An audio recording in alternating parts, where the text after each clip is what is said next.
on the News Channel 5 network. This is OpenLine.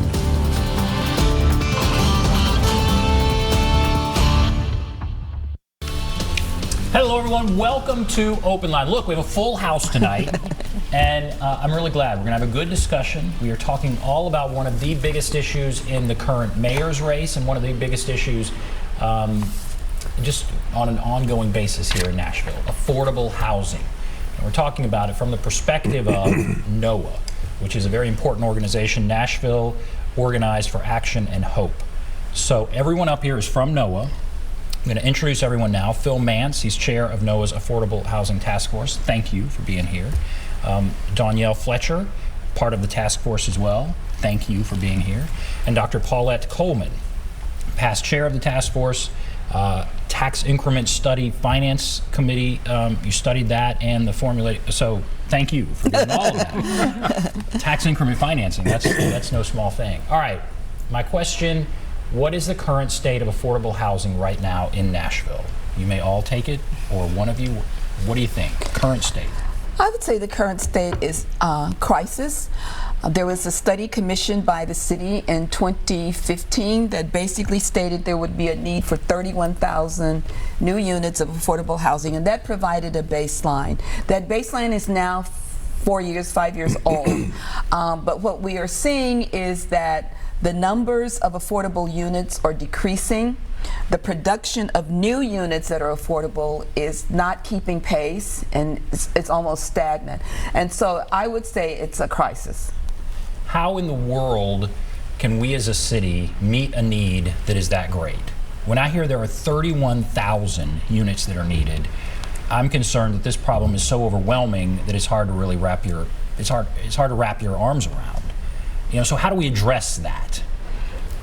Well, part of it is to understand this is a massive problem that's been years, even decades in the making. So people get federal dollars to help on housing policy. So for example, I got a tax break for having mortgage deduction, property tax deduction. So the federal government is helping me out as a homeowner, okay?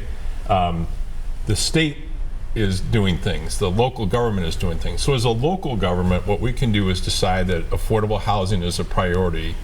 It's our decision where we invest our dollars. And so we as a local government can start mixing and matching with some of those other federal and state sources of funding to get something done. So I know our Metropolitan Development and Housing Authority is doing that right now, and we can be as encouraging of that as possible. And one of the things they're trying to do is some mixed income housing to help deconcentrate poverty, which is another issue we could easily spend an hour on. Right. And so there are things going. So the city being a partner with the state and the federal government and moving that forward could really help out a lot. And it's going to take a concerted effort and a political effort. And it's also going to take an intentional and creative effort. Just as we have prioritized large-scale public projects, arenas, baseball stadiums, soccer fields, many things we have prioritized that were not big issues, and we found solutions to them. So we have to take the same kind of creativity, the same kind of political will to make an approach and a response to affordable housing.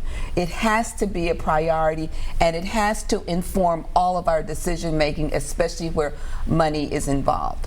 And so, Danielle, I want to ask you about NOAA. NOAA's become an important organization, I guess a political organization. How would you describe what NOAA is? I know you have forums, the candidates come there. What is NOAA? Well, NOAA is a network of faith-based organizations and other organizations. We come together. We have 3 main issues that we're working on, one of them being affordable housing. We are also working on education being one of our new issues, and economic equity and jobs. And so affordable housing is one of those main issues. And so how do you feel like, here we are in the midst of a mayor's race, how do you feel like the candidates that are running right now, and let's be broad at this point, how do you feel like they're responding to the concerns that you're raising when we're talking about affordable housing? And just if you asked whether we are a political organization, I would say political small p.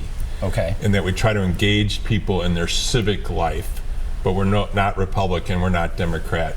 I'd call it small p, if you would. Okay. So the answer to your question is to come to our forum this Sunday afternoon, where we're going to have the candidates come and speak, and you'll literally be able to hear them speak to the issues. So there's 2 questions of the Affordable Housing Task Force and the other task forces Danielle mentioned, and we will have 1 question and a response from the mayor in the booklet, and then another question. So the whole point is come out and hear the candidates and see if they want to commit to the issues that we feel are important. So for us, that's a big opportunity to hear from the candidates themselves and have a discussion about what we can do to commit towards the future. Will you endorse? Does NOAA endorse? That was the point I was going to make. NOAA does not endorse candidates. We have issues, and we want to hear the candidates' responses and how they would approach the issues that we have identified. And I think it's important to make known that the 3 issues just aren't taken off the top of our heads. We have an elaborate process, and we had a issues convention where more than 300 citizens representing faith-based organizations, unions, and community organizations made a decision, and these were prioritized. The thing that's interesting, when we had our issues convention 4 years ago, affordable housing was a top issue then, it's a top issue now, and probably there's a great deal of distance between the number 2 and the number 3, economic equity and jobs, and the education. Education is a new one.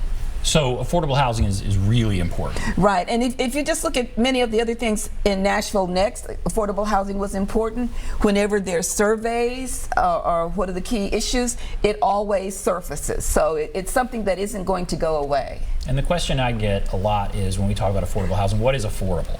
How do we define affordable? Because sometimes it's defined in ways that there are people that think, well, I can't even afford that. So when we're talking affordable, how do you define it? And who wants to take that? Yeah, I think, well, there is a definition that uses an area median income. So it's defined as like those that between 30 and 60% of area median income, or that would be affordable housing, and those that are 80 to 120. That is workforce housing. So. And HUD also has a definition, and the definition is if you're spending more than 30% of your income on housing, utilities, etc., you are cost burdened. And we have instances here in Nashville where many of our first responders and teachers are spending upwards of 50% of their incomes on housing. So that means that they are cost burdened, and it is therefore unaffordable. And so again, if you're overwhelmed by some of these numbers, do you believe we can really solve this problem? Can we get 31,000 units, or what? I guess what do you say to the person that's overwhelmed by it? I would use an analogy. How do you eat an elephant? One bite at a time. So you have to start somewhere, and in our situation, we have to be very, very creative and very innovative, and we don't have to be tied to what has happened before. We need some new approaches. And the reason I think 31,000 is affordable, manageable and doable, is because there are cities where they have done, New York has done 100,000 units. And I mean, it was over a period of time, but so our numbers are relatively small. So if we get behind it and come up with solutions, and we do have some solutions that we think are important to meet that number, it can be done. It's not as overwhelming as it sounds. And how does Nashville compare to other cities? Is Nashville certainly is booming. Property values have skyrocketed. Are we worse off when it comes to this issue of affordable housing? Are we about where others are? Are we better? Kind of where do we stand, do you think? I would say a lot of this is macroeconomic events going on. So in city by city across the country, people are impacted. So if their economies are superheated, as sort of Nashville's is, then the land values are going way, way up really, really quick. So wherever the economy is booming, housing prices are going through the roof. And so it's demand, supply and demand basically is what's going on. So the question really for us is what can we do about it here?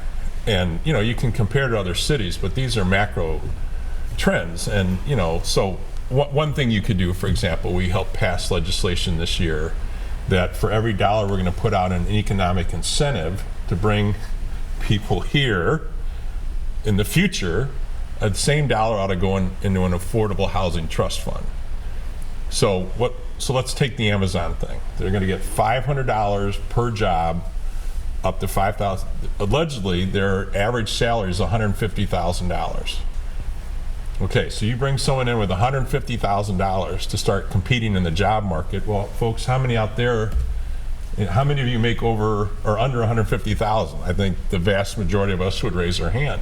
So now you have your local government incenting these folks to come in. Now that creates jobs. I'm not anti that, but we got to be aware of the other implications. And so one of those, in the future, if this would go on, we would have money would go into an affordable housing fund to offset or understand you're supercharging the market, and we need to understand the impact on that. So I remember that. Did that pass? It did pass. Yeah. So that's law? Yes. Okay. By the city. Yeah. Okay. But it hasn't been really utilized. Right. And so it's in answer to your question, how do we stand nationally? We had the good fortune of being a participant in a PolicyLink anti-displacement network, so we were looking at cities all across the country. And I think one of the things that many of us who participated from Nashville felt is that many of the city governments were doing a lot more creatively and a lot more adventurously than we were. We also realized that many of the other cities did not have the problem of preemption by the state legislature that we have. So a lot of them had state requirements for rent control, et cetera, which we cannot have here in Nashville. So it's not a fair comparison because there are always extenuating circumstances that make the situation different. Many of them had, we do have some tax abatement policies here to help people when their property values go up, but many of them had some that were not based on income, that were not based on whether you were elderly, that were not based on whether you were a veteran or not, but that you had had long-term tenure in the neighborhood. So there are many other locales that have more proactive approaches and solutions. That is interesting. Yeah, the state legislature can step in and kind of overrule what the Metro Council does, and that is a difficult thing. And so I want to invite people to call in, and there's the number 615-737 plus 615-737-7587. You can share your stories about affordable housing, your concerns about it, your questions about it. Obviously, there's going to be a mayor's forum that NOAA will be hosting. You said, when is that? It's going to be this Sunday. This Sunday. So, at 3 o'clock at Greater Bethel AME Church. Well, there we go. South 12th and South 12th. Yeah. South 12th. So I want to encourage people to call in your questions, your concerns, and I want to go beyond all of what we've talked about, which is very policy centric, and just what is at stake here. You know, what is how does this impact real people every day? And any of you can take this, all of you take this. How is this impacting real people every day? Yeah, I would say one of the reasons that I got involved in NOAA was because it impacted me. So when I first moved to this city 7 years ago, I didn't make that much money. I was making about $30,000 with a college degree and yes, a professional job. Yes, so that's and I had to work 2 to 3 part-time jobs in addition to my main job, and that's just to pay for living expenses. So I understand what it's like, and I think that there's people here that are making much less than me and that may have other children and stuff like that that's other expensive. So it's really an issue here. And we're pushing people out of the city, right? Do you still live in the city? I do. And that's good. It's good you've been able to do that, but that's not everybody. It's not everybody. Unfortunately, you know, I've been at my job a while and been able to move up the ranks a little bit, but for those that are have entry-level jobs, and they're just in the city, and it's really hard having to work multiple jobs. The other thing that's going on, you ask what are the consequences, how do you humanize it? Neighborhood character is sometimes very, very important, and many neighborhoods have radically changed. They perhaps were working class, they had families with children, the children attended the local schools, very often they attended the local churches, and there have been churches that have had to close as a result of the gentrification of their neighborhoods. The neighborhood character is lost. Some of the historical legacy is lost. And we all are supportive of progress, but I think we also want to be mindful of those things, those institutions, those situations that have brought us to this point. All right, we're going to take a break. If you're on the line, hold on. Keisha, Troy, Forrest, others, hold on. If you want to call in, there's the number, 615-737-PLUS, 615-737-7587. Take a break. We'll be back right after this.